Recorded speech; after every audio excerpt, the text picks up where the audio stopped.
tarde. Boa noite. Boa noite. Que Jesus nos ampare, nos ajude, para que essa reunião possa ser proveitosa para todos nós. Porque quando nós estamos na casa espírita para ouvirmos uma palestra, ou um comentário, ou reflexões a respeito da doutrina, a respeito de Jesus, é preciso que nós não tenhamos ouvidos só de escutar, porque escutar é um processo fisiológico do ouvido, né? Mas ouvir, Jesus nos convida muito a ouvir. Ouvir, além de escutar, nós vamos digerir de alguma forma aquilo que escutamos. Nós vamos refletir, né? Porque ir à casa espírita, assistir palestra, ir para casa, e isso não incidir sobre o nosso comportamento, as nossas atitudes, a nossa proposta de vida, eu acho que de alguma forma tem muita vantagem a frequência à casa espírita. Mas, como diz o Coronel Eloy, a frequência à casa espírita é de suma importância, que aqui nós apanhamos o referencial, aqui nós nos encontramos com amigos da espiritualidade que nos fortalecem ante as dificuldades e as provas e expiações que tenhamos que vivenciar nessa encarnação, né? Então a vinda à casa espírita é muito importante.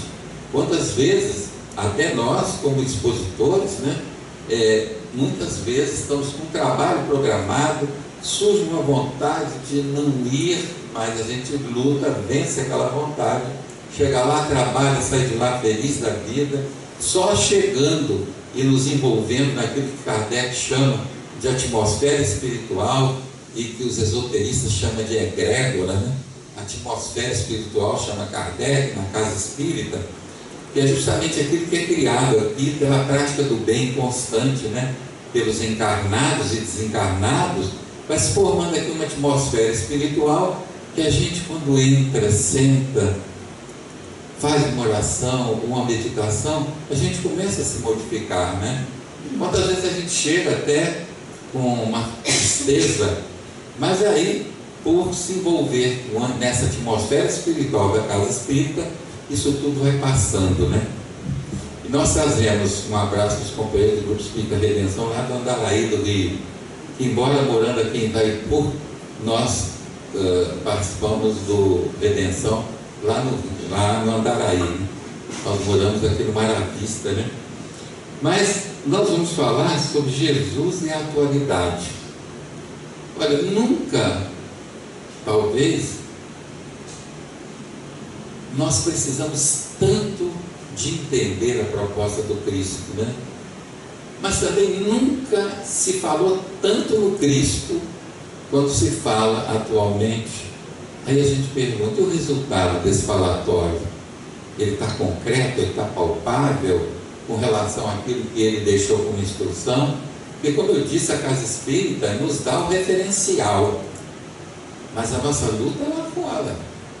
Nossa grande luta é na família, é no ambiente profissional, é na sociedade de uma forma geral. É lá que nós vamos mostrar o que nós aprendemos ou não aprendemos ainda aqui, né? Porque às vezes na casa espírita, porque é formado por seres humanos, tem as suas dificuldades, claro, mas na casa espírita, de certa forma, é mais fácil ser fraterno, ser solidário. Mas lá fora a coisa está difícil. Kardec, no tema Regeneração da Humanidade, né, em Obras Póstumas, ele fala que os tempos são chegados, né, e que isso aparece não como cataclismos, né, mas isso aparece na relação entre os homens. Dizer, se você quer ver essa coisa que está ocorrendo, é só olhar a relação humana como anda, né? Então ele disse, não procure no céu não procura as grandes transformações, porque a Terra, como o planeta, vai passar ainda por grandes transformações, né? Mas ele disse, não procura no céu, não, Procure entre os homens, e aí a gente vai encontrar. E o que a gente está encontrando entre os homens? Uma relação difícil, um relacionamento complicado. Por mais que se fale em Jesus, a gente até anda aí na rua, esse carro é de Jesus, coisa desse gênero, né? De certa forma, até vulgarizando a proposta do Cristo, né? A meu ver, né? Porque é preciso que a gente também tenha uma certa medida na nossa relação com o Cristo. Ele é o governador espiritual do planeta, como falou Emmanuel, e a gente encontra na Revista Espírita Kardec colocando Jesus como sendo o Espírito Verdade. E a gente encontra o Espírito Hahnemann dizendo que o Espírito Verdade, Jesus no caso, é o diretor espiritual do nosso planeta. Entre governador e diretor não tem muita diferença, né? Só questão de nomenclatura. Então vamos ver algumas reflexões que nós vamos fazer para chegarmos a umas reflexões mais profundas que nos ajudem a sermos pessoas mais fraternas, mais solidárias. Porque, como eu disse, aqui de certa forma é um pouco mais fácil, mas lá fora, às vezes na família, no lar, é a grande fornalha, né? Ali o negócio às vezes pega fogo, né? São relações complexas que nós trazemos do passado, e a doutrina que nos ajuda a entender isso e superar isso, né?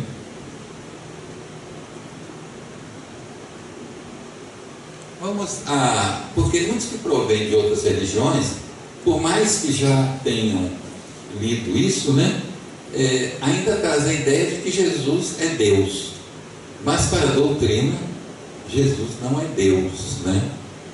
Ele é o Filho de Deus mais evoluído que passou por aqui, é um espírito puro, né? É um missionário, aquele que já de alguma forma tinha a comunicação direta com o Criador, né? Agora, Deus, a doutrina define na primeira questão, quando Kardec pergunta que é Deus, e não naquela condição antiga, antropomórfica, né, de quem é Deus, mas ele trata que é Deus, a resposta, a inteligência suprema, a causa primária de todas as coisas. Agora vejamos que essas respostas que nós temos e que compõem a filosofia espírita, essas respostas nos foram trazidas por espíritos com muito mais experiência do que nós. Espíritos que, embora ainda não sendo espíritos puros, como foi o caso de Jesus, como é o caso de Jesus, mas são espíritos que estão muito mais adiantados do que nós e retornam para nos ajudar a caminhar melhor. Veja que senso de caridade deles, né? Ao invés de continuar o seu progresso lá, de certa forma usufruindo de melhores condições, retornam por amor à humanidade, na qual eles conseguiram, eles forjaram esse progresso que eles realizaram. Eles vêm para nos ensinar, são espíritos que conhecem mais do que nós.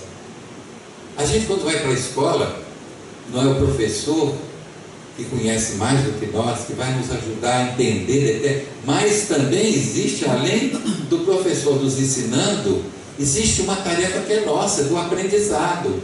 Por mais que o professor tenha boa vontade de ensinar, mas se o aluno não tiver boa vontade de aprender, o efeito não vai ser tão bom quanto se espera, né? E o mesmo acontece com relação à doutrina, né? Claro que a natureza não dá saltos e nem nós vamos dar saltos em relação ao progresso.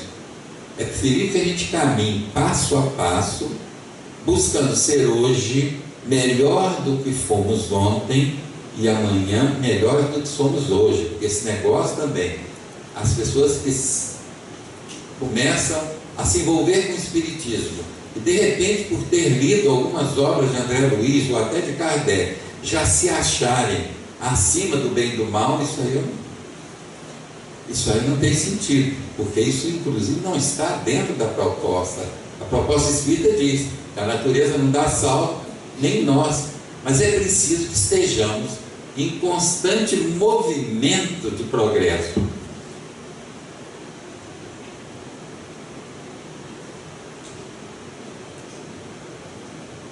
Deus, além de ter criado o universo, Ele continua sendo o supridor e o mantenedor desse universo. Ele não só criou o universo e a vida, como Ele criou também leis imutáveis para manter esse universo e essa vida em ritmo constante de progresso.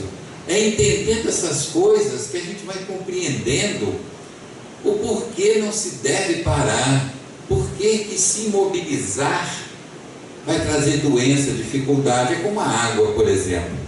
A água em movimento, quantos benefícios, né? A água é um fator de vida importante. Agora, a água parada também é fator de doença. Assim somos nós também.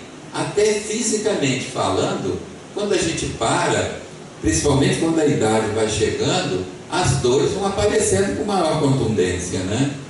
Eu estou com 77 anos, então elas já apareceram há algum tempo, né? Mas se a gente não se movimenta, se a gente não procura se movimentar, os músculos se atrofiam. E daí começa a vir mais problema, além dos normais resultantes do envelhecimento do corpo físico, né? Então veja, Deus não só criou o universo, mas Ele mantém esse universo e essa vida em constante ritmo de progresso. E toda vez que nós, de alguma forma, tentamos resistir a isso, nós criamos sofrimento e dor e dificuldade. Nós nunca tivemos desamparados. Veja bem, cada um de nós tem seu protetor espiritual. Eu pergunto a vocês, qual é a ligação de vocês com os protetores espirituais de vocês?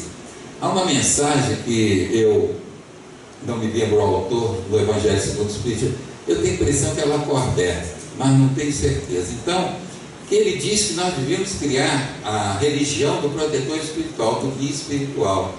Porque, olha, isso é importante. Essa relação, não importa o nome dele, não. À medida que ninguém mais sabe de mim, reencarnatoriamente falando, e com relação àquilo que eu preciso fazer agora, do que o meu protetor espiritual. E com você é a mesma coisa. Ele é que nos ajudou de alguma forma a construir esse projeto e que nós estamos inseridos nessa encarnação. Então, quanto mais eu me ligo vibratoriamente a Ele, melhores condições eu passo a ter de consciência com relação àquilo que eu preciso fazer. Olha, a gente adora se prender a guias espirituais dos outros, né? E o médium tal, tem o guia tal, vamos orar por ele. Aí eu pergunto, o nosso protetor espiritual? Quer dizer, ele não tem. Olha, nosso protetor espiritual é um espírito superior, segundo a doutrina. Ele que nos ajudou a programar tudo isso. E que relação de afinidade nós temos com ele? Vamos pensar que a doutrina nos coloca isso como necessário e importante. A relação com o nosso protetor espiritual. E não precisa ser questão de nome, não. Eu estava ali, antes de me abeirar daqui, para começar a falar, eu levei meu pensamento e pedi aos meus protetores que me ajudassem, pedi aos protetores dessa casa que também que me ajudassem, para que a minha palavra pudesse chegar aos corações de vocês, para que eu pudesse falar de forma que aquilo que eu falasse pudesse chegar e sensibilizar os corações de vocês. Essa questão dos protetores é muito importante, a relação que nós temos com os nossos protetores, né? Então nunca estivemos desamparados, e mesmo em não nos ligando tanto a eles, quando nós estamos passando por uma provação, eles chegam, e se nós damos campo, eles nos ajudam a superar a expiação ou a provação. Nós nunca estivemos desamparados também, porque Deus, vez por outra, manda um mensageiro, né? Para vir ajudar a humanidade a dar um passo à frente. Jesus dividiu a nossa história, né, em antes e depois da vinda dele, da estada dele aqui conosco. Então, nunca estivemos desamparados também nesse sentido. Aí, vem aquelas histórias que o movimento espírita às vezes abraça, não sei porquê, aquelas histórias, o mundo vai acabar dia tal. E a parte de todo o conhecimento espírita que a gente possa ter, muita gente ainda chega na casa espírita, olha, é preciso que nós oremos que o mundo vai acabar aqui. Mas, gente, peraí, é só questão de raciocínio. Definição de Deus: inteligência suprema, causa primária de todas as coisas. Ele criou tudo isso, nós somos criaturas e filhos de Deus. Tudo isso que existe é criação de Deus, ou muitas coisas são transformações que o homem produziu em cima das criações de Deus, né? Então veja que isso é muito importante. Ele é a inteligência suprema.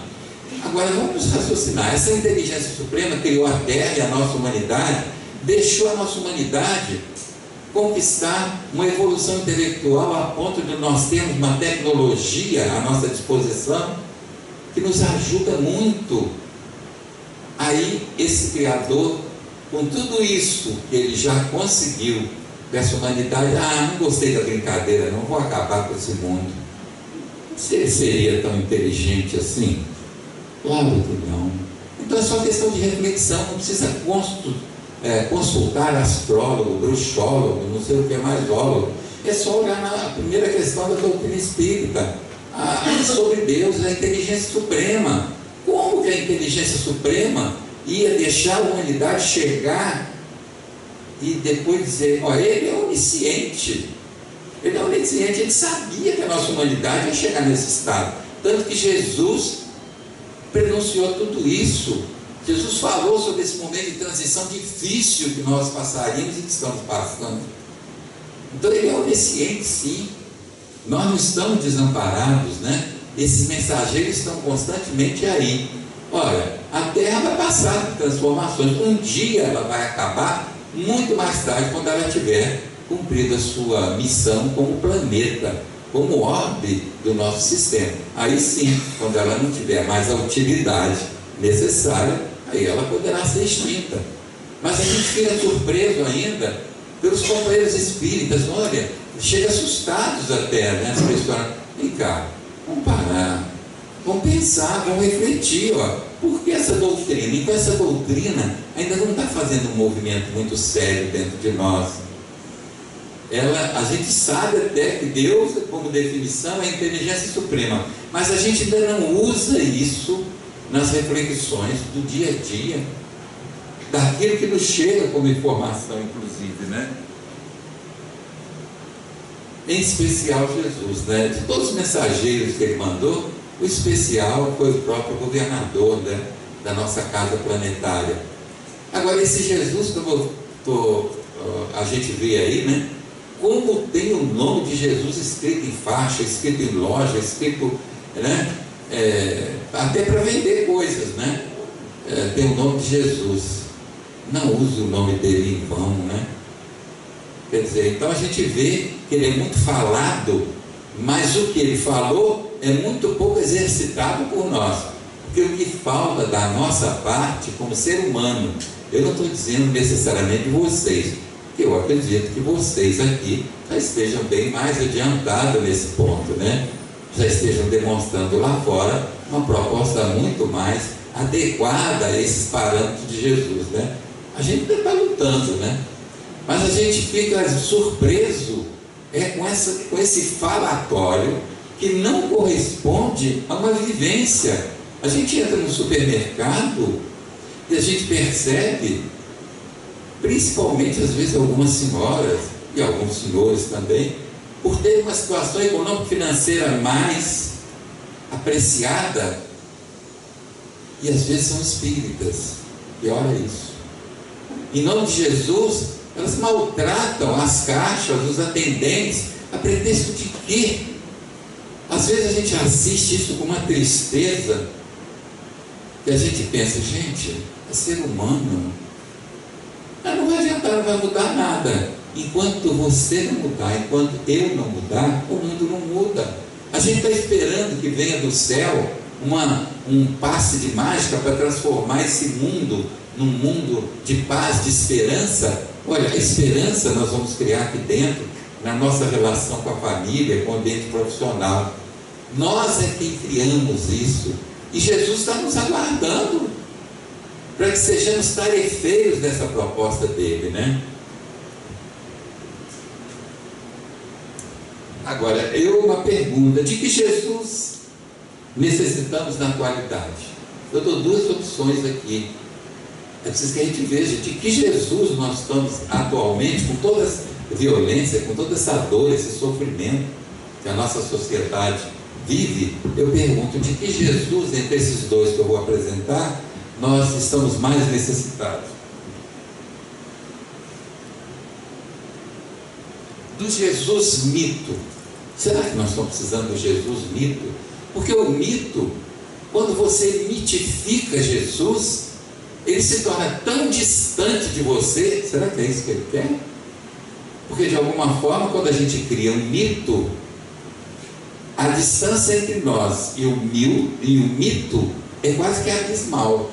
Tanto que a gente precisa criá-lo para que haja essa distância, né?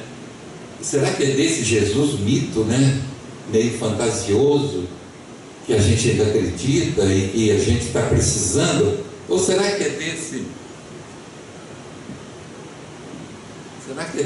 desse Jesus que é acolhimento, que é atitude, né?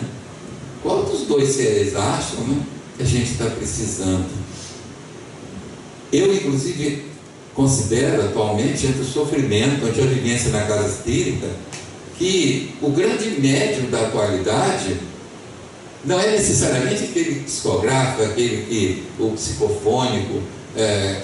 O grande médium é aquele ser humano mais sensível que tem um bom ouvido, porque às vezes é só você ouvir a pessoa sem julgá-la, só ouvindo ela desabafando ante o estresse que ela vive no dia a dia atual, ante a violência que ela enfrenta. Só tendo um bom ouvido para que ela desabafe e você acolha, como Jesus está fazendo com esse senhor aqui, já alivia. Ela já sai dali mais confortada, mais fortalecida para enfrentar a sua batalha.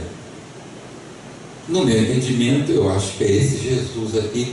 Mas esse mito sempre nos acompanha, porque às vezes a gente vem de religiões anteriores que nos fazia crer nesse mito, né?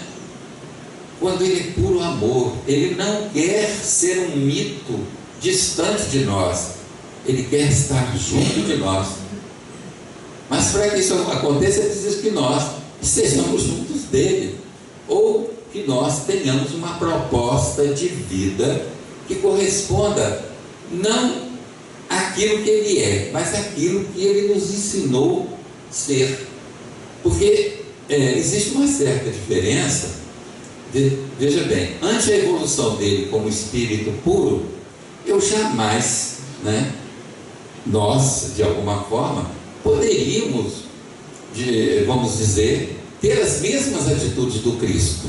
Eu fico meio envergonhado quando as pessoas dizem: olha, quando você estiver passando por uma dificuldade, tenha as mesmas atitudes que Jesus teria. Será? Eu fico envergonhado, porque eu ainda não tenho essa força toda. Mas veja bem a inteligência do Mestre. Nós não temos a evolução espiritual dele, mas ele deixou para nós as instruções adequadas às nossas necessidades. Isso sim. Ante as dificuldades que nós enfrentamos, ao invés de nós queremos copiar as atitudes dele, vamos fazer aquilo que ele recomendou que nós fizéssemos, porque isso está adequado às nossas condições. Porque justamente o que ele deixou em termos de instrução, a gente tirando essa parte mística que às vezes envolve a questão, a gente vai observar, quando a gente estuda com maior profundidade o Evangelho, que ele tratou da relação humana. Ele falou de solidariedade humana, ele falou de fraternidade, Olha, quando instado pelo doutor da lei para se manifestar com relação ao maior mandamento, aquilo que nós deveríamos fazer e que é de importância na terra, ele não ensinou nenhuma postura religiosa, ele não ensinou nenhuma prática da tradição religiosa, nenhuma prática da liturgia religiosa. Ele responde: amar a Deus de todo entendimento, de toda a alma, e ao próximo como consequência, e ao próximo como a si mesmo. Ele criou um tripé com relação àquilo que de importância nós deveríamos fazer. Ou seja, um tripé: amar a mim mesmo, autoestima, ele nos ensinando até autoestima, amar o próximo, que é meu irmão, filho dele, e amá-lo como pai de todos nós. Então é amar a Deus, amar a mim mesmo e amar o próximo. Aí está o tripé importante que ele nos ensina como maior mandamento. Ele não está ensinando a ajoelhar não sei quantas vezes. Veja bem, nós não estamos condenando quem o faça, nós estamos falando sobre, inclusive, a proposta do Espiritismo com relação à falta de formalidade religiosa nas práticas do Espiritismo. Nós não temos cerimônia religiosa, né? Nós estamos aqui conversando, fazendo reflexões importantes, e é bom que vocês reflitam, não necessariamente acreditem sine qua non naquilo que está sendo dito, consultem as obras, reflitam naquilo, mesmo que você não concorde, e saia daqui refletindo naquilo que você não está concordando, você está crescendo. Isso é que é importante, é crescer. Mas nós só crescemos a partir do momento que desenvolvemos o raciocínio, a inteligência e os valores morais. Nós vamos crescer, você vê, a evolução da inteligência está aí, atestada pela tecnologia que temos à nossa disposição. Veja, a medicina, quantos recursos, né? Embora só uma classe privilegiada tem acesso a esses benefícios, né? Por quê? Porque falta uma coisa chamada valores morais, para colocar essa inteligência a serviço da sociedade, a serviço de todos, né? Então, veja, mas Kardec diz, porque há uma pergunta no Livro dos Espíritos que o Kardec pergunta na Lei do Progresso: mas parece que o mundo, ao invés de estar progredindo, parece que está retrocedendo. Os Espíritos enganam-se. Veja bem, o progresso é dividido em duas etapas: o progresso da inteligência, e que é seguido pelo progresso moral, que é o progresso da inteligência, que vai nos ensinando, pela experiência humana, a discernir entre o bem e o mal, que vai nos ajudando na conquista dos valores morais. Você vê que essa inteligência está ali, nos oferecendo instrumentos excelentes, né, tecnológicos. Porém, está faltando os valores morais para que o uso desses instrumentos seja em benefício da humanidade. Você vê a internet, coisa maravilhosa, né? Você vê esse WhatsApp, né? Você hoje em dia não tem determinadas coisas, o filho sai, você pode ali saber onde ele está, só acessando aquilo. Que maravilha, que sossego que trouxe para determinadas. Infelizmente, por falta de valores morais, a internet é usada de forma totalmente criminosa, as mais das vezes, né? Bom, então, acredito eu que esse Jesus acolhimento, né? Esse Jesus atitude, porque o que nós precisamos é atitude. Eu acho que nós não precisamos ter gente querendo: qual é a última obra de fulano? Qual é a última obra do Divaldo? Qual é a última? Gente, o que nós já temos de esclarecimento espírita, o que nós estamos querendo mais? Que eles nos transformem sem nenhum trabalho da nossa parte. Não existe isso. Não há necessidade nenhuma mais.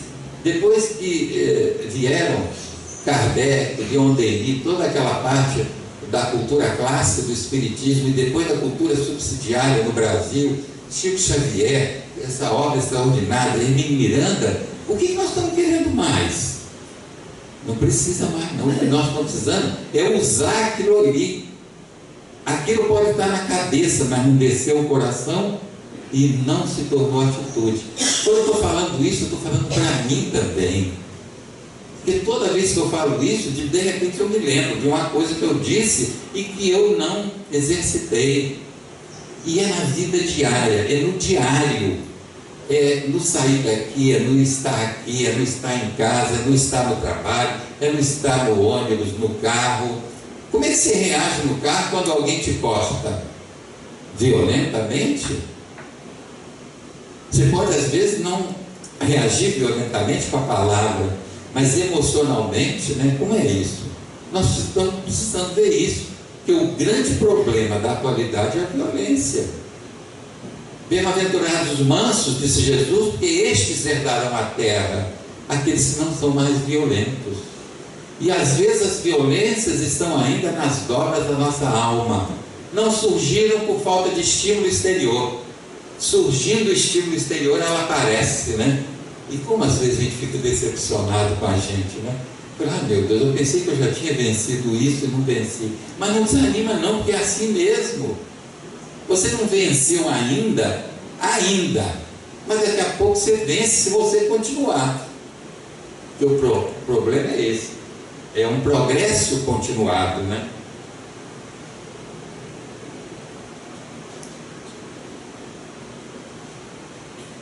Jesus e a doutrina espírita, né? Questão 625. Qual o motivo mais perfeito que Deus ofereceu aos homens para servir de guia e modelo? Então Jesus pode ser apresentado para nós como guia da nossa humanidade e modelo a ser atingido por nós, né?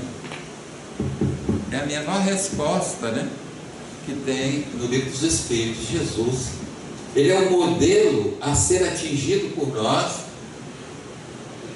Isso é dito pelo próprio Kardec, né? E ele também é o guia da nossa humanidade. Ele é que guia, ele que ajudou a criação do nosso planeta, né?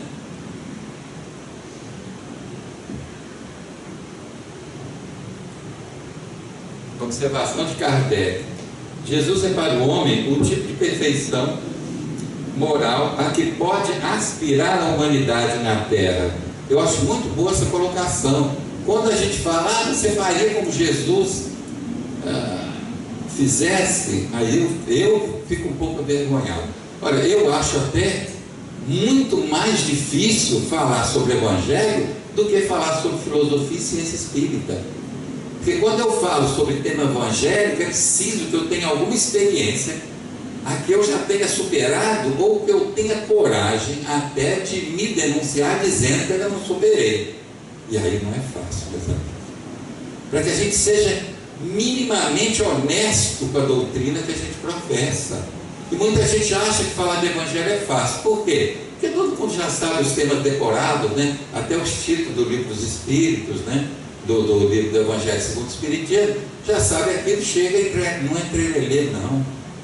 É reflexão mesmo. Aí você vai ver que o que ele ensinou é simples. Basta atitude nossa, basta que tenhamos atitude. Mas nós estamos aguardando que as pessoas tenham atitude por nós. Nós estamos aguardando que o dirigente espírita nos ensine como evoluir quando ele está ajudando através dos estudos que tem na casa espírita. Então é preciso, no meu entendimento, é atitude. O que falta da nossa parte é atitude. Então Kardec diz: Deus nos oferece, né, como o mais perfeito modelo, e a doutrina que ele ensinou é a mais pura expressão de sua lei, porque ele estava animado do Espírito Divino e foi ser mais puro, e foi o ser mais puro que já apareceu na Terra. Deixa Kardec está dizendo, é que foi o ser mais puro que passou por aqui. É o único Espírito puro que a gente conhece, que a gente sabe que é, né? E o próprio Kardec dizendo, mostrando como modelo a ser atingido e como guia da nossa humanidade, né? Se algum dos que pretenderam instruir os homens, quer dizer, vieram vários missionários, né, na lei de Deus, algumas vezes se desviaram para falsos princípios, foi por se deixarem dominar por sentimentos demasiado terrenos e por terem confundido as leis que regem as condições da vida, da alma, com as que regem a vida do corpo. Vieram vários instrutores ajudar a humanidade a crescer. Muitos falharam porque justamente foram dominados pelos interesses de ordem material, né? E acabaram se desviando do caminho.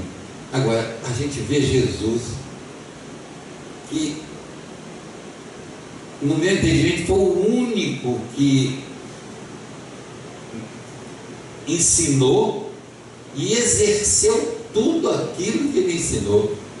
E ele tirava para o seu ensinamento retalhos da experiência humana. Passa aquela adúltera, né, para ser apedrejada, que era a lapidação, né? O adultério feminino era punido com a lapidação, com a morte. O masculino não. Esse negócio é terrível, né? O adultério masculino, a punição era pequenininha. O feminino não. A mulher era lapidada, morria sob pedradas. Aí Jesus, para aí. Aí ele vira para aquela turma que estava ali: quem não tiver em pecado, que atire a primeira pedra.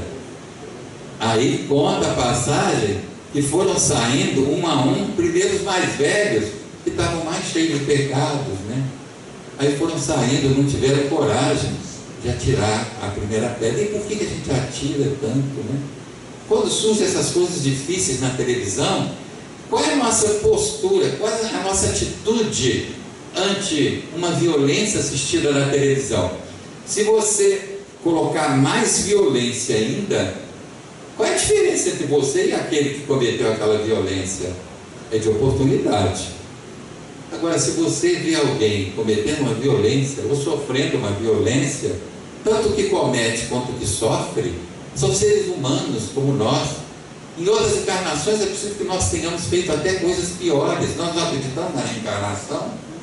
Então, ao invés de jogar mais uma pedra, vamos pedir a Deus que os acolha, né? Está lá na prece que Kardec ensina no Evangelho segundo o Espiritismo, para a gente orar pelos criminosos, né? Tem um caso de Jacques Latour, que no livro O Céu e o Inferno é relatado. Jacques Latour diz: é um criminoso arrependido, ele é perseguido no mundo espiritual por aqueles que ele assassinara, né, aqui na terra, e com as preces das pessoas ele sente um alívio. Ele mesmo diz que as preces não iam libertá-lo das leis de Deus, que ele teria que cumprir pelo que ele fez, porém as preces o fortaleciam para que ele pudesse continuar caminhando, para que ele pudesse continuar acreditando, né, no melhor. E ele, um ex-criminoso, diz uma coisa importante, porque a gente tem que estudar a obra de Kardec, não é para ser lida, não é para ser estudada. Há um momento que ele diz, na conversa que ele tem com Kardec, com outro doutrinador, ele diz o seguinte: enganam-se aqueles que acham que com polícia se previne crimes. Grande equívoco, diz um ex-criminoso. Com polícia nós limitamos, nós, de certa forma, há necessidade da ação da polícia, claro, para limitar, mas prevenção é na educação. E ele disse: olha, grande responsabilidade assumem aqueles que têm condição e não ajudam na instrução da classe pobre da sociedade. Quer dizer, um ex-criminoso dizendo isso para nós, né? E ele sofrendo terrivelmente no mundo espiritual a perseguição daqueles espíritos que ele tinha assassinado aqui na terra. Ele foi socorrido num centro espírita, e daí ele se arrepende, né? Começa a entender tudo isso, e ele sabe, passou a saber também, que ele não poderia mudar as leis de Deus. As preces não mudariam as leis de Deus, estavam cumprindo, mas elas os fortaleciam para que ele pudesse continuar, né? Muitos desses emissários que vieram, né, e se transviaram aí pelos interesses de ordem humana, Apresentaram como leis divinas o que eram apenas leis humanas, instituídas para servir as paixões e dominar os homens. Claro que, veja bem, há necessidade de uma legislação humana para frear até o processo civilizatório, ajudar o processo civilizatório a se construir, a se consolidar, né? Há necessidade de uma legislação humana. Quando nós estivermos mais evoluídos, essa legislação humana ela vai se equiparar à legislação divina. Claro que vai. Mas até lá é preciso que nós façamos a nossa parte. Nós ajudemos a construir um mundo melhor. Esse mundo melhor só vai aparecer não por força do milagre, mas a partir do momento que eu me determinar a ser mais fraterno, mais solidário, mesmo lutando com grande egoísmo, com grande orgulho que eu traga, e quando você também se determinar a isso, né? É questão de atitude, não é só ficar no pensamento, porque enquanto esses ensinamentos ficarem só no pensamento, não muda nada. Só muda a partir do momento que esses ensinamentos descerem ao coração e se tornarem atitude. Aí tudo começa a mudar. Porque nós passamos até por uma forma natural, sem imposição. Isso é que é importante. Porque é resultado da compreensão. Sem imposição, nós passamos naturalmente a influenciar as pessoas que convivem conosco. Na casa espírita, na parte social, na família.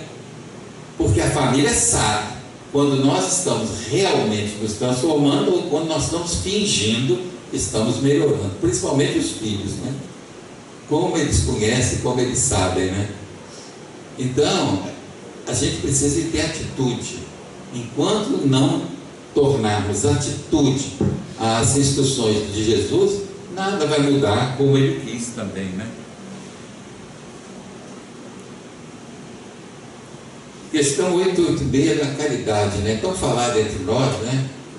Tornou-se uma coisa, a caridade no espiritismo. Hoje, de certa forma, o que a gente vê é muito assistencialismo, né? E a questão 886 do Livro dos Espíritos, Kardec pergunta qual o verdadeiro sentido da palavra caridade, como entendia ou como entendeu Jesus. Que caridade era essa, né? Benevolência para com todos, indulgência para com as imperfeições alheias e perdão das ofensas. É uma filosofia de vida, a caridade espírita. Não tem lugar nem hora. Porque às vezes a pessoa chega na casa espírita pensando que caridade é só exercício mediúnico. Aí chega, eu vim aqui porque me disseram que eu preciso fazer a caridade. Dá vontade de fazer uma pergunta, né? A gente só não faz, até mesmo tentando ser um pouco caridoso. Dá vontade de perguntar, mas quem está impedindo, né? Que caridade? A pessoa pensa, olha, nós só faremos caridade numa equipe mediúnica se antes nós formos cidadãos coerentes com a proposta espírita lá fora. Porque senão, se nós na casa espírita mistificamos, se lá fora nós somos déspotas e coisa do gênero, não temos ética na relação com o dinheiro e com as coisas lá fora, e chegamos na casa espírita, assumimos uma postura de santo, isso aí é mistificação. Como é que esse médium vai fazer um trabalho coerente numa equipe se ele se viciou a ter esse comportamento farisaico, hipócrita, né? Não é possível. Então, quando ele fala benevolência para com todos, indulgência para com as imperfeições alheias e perdão das ofensas, ele está falando uma proposta de vida, uma filosofia de vida, essa vivência diária. Perdão, como é difícil às vezes perdoar, não é fácil, não. Mas olha, quem é beneficiado não é quem é perdoado, é quem perdoa.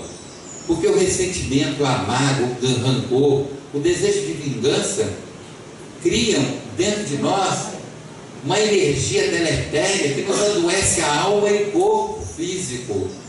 E à medida que nós nos libertamos disso, nós estaremos melhor, claro. Olha, acontece muito que aquele que ofendeu continua evoluindo e aquele ofendido está até hoje mastigando. a ofensa, está mastigando, ele tritura, ele mastiga, ele engole, não engole, está na boca, não desce, bota para fora. Enquanto a gente não bota essas coisas para fora, a gente não cresce, a gente não sabe o que é amor. Quem com um coração cheio de ressentimento, de mágoa, de rancor, vai fazer uma oração e se ligar à equipe espiritual benfeitora? Como? Não sei, porque é questão de sintonia. Quando a gente entra em oração, se dirigindo à espiritualidade, ao alto, a Jesus, a Deus, aos espíritos protetores, é preciso que a gente entre numa sintonia com eles. Mas como se eu não tenho em mim condições de criar essa sintonia, porque o meu coração está cheio de mágoa, de ressentimento? Como? Porque nós somos semeadores. De quê? Daquilo que somos. Todos nós somos semeadores. Eu semeio à minha volta aquilo que eu sou. Egoísta, não egoísta, buscando me melhorar ou não, eu estou semeando na vida, na família e na sociedade aquilo que eu sou. Você também. Então somos semeadores. Na medida que eu melhoro isso que eu sou, eu passo a semear coisas melhores e a garantir um processo melhor de vivência na relação comigo, com Deus e com o próximo, como falou Jesus, que é o grande mandamento: amar a Deus, ao próximo e a si mesmo. Quer dizer, veja, ele já falava em autoestima, porque se você não gostar de você, se você não tiver autoestima, você não cresce. Ficar se auto-penalizando por um erro que você já cometeu, o erro que você já cometeu já passou. O que às vezes te tortura é a lembrança do erro, mas a lembrança não é o erro, a lembrança não é o fato em si.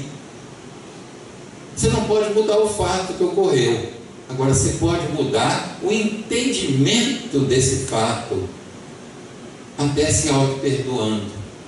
Não é se auto-justificando, é se auto-perdoando, não trazendo mais aquela força pesada, né, que vai levar você até daqui a pouco para as mãos hábeis de um psiquiatra, de um psicólogo, porque é importante a colaboração de um psicólogo, de um psiquiatra, de um médico em determinados casos. Meus irmãos, a minha hora já venceu. Eu agradeço muito a atenção que vocês tiveram. Esse assunto, ele nunca vai terminar, falar sobre Jesus, né? Só que é preciso que nós repensemos na nossa relação com Ele. Que tipo de relação é essa? Nós estamos cumprindo, em termos de atitude, aquilo que Ele disse que nos faria feliz? Ou a gente ainda está frequentando casa espírita, achando que aqui tem uma purpurina sagrada que vai nos cobrir e nos fazer pessoas melhores? Não vai não. Se foi uma coisa que me atraiu desde cedo para o estudo mais profundo da filosofia espírita, foi a autorresponsabilidade que ela me dá. Eu sou responsável pelo meu destino e você pelo seu. Então vamos buscar ser felizes, vamos buscar nos melhorar. A doutrina diz que, apesar de toda essa dificuldade, existe uma felicidade relativa que nós podemos desfrutar aqui na Terra. Podemos e devemos, diz a resposta dos Espíritos. Então vamos, com o ensinamento de Jesus, tornando atitude, usufruir dessa felicidade relativa, não ficarmos aí e apressarmos de alguma forma, ajudarmos a esses espíritos que estão reencarnando para impulsionar o progresso, para atingirmos a condição de regeneração, ajudarmos essa turma. E se estamos aqui nesse instante de dificuldade, primeiro é porque precisamos desse instante, ou é que podemos também colaborar. Sempre podemos colaborar, não há ninguém que não possa ajudar num momento de dificuldade. Que Jesus continue nos agasalhando no seu amor, no seu intenso amor, e que nós possamos aprender a amá-lo na mesma proporção que Ele nos ama. Acho difícil, mas vamos treinar. Se a gente faz o que Ele disse, é possível que as coisas comecem a acontecer. Muito obrigado a vocês. E que vocês possam retornar à casa levando com vocês as boas vibrações dos benfeitores que aqui estão conosco. Muito obrigado.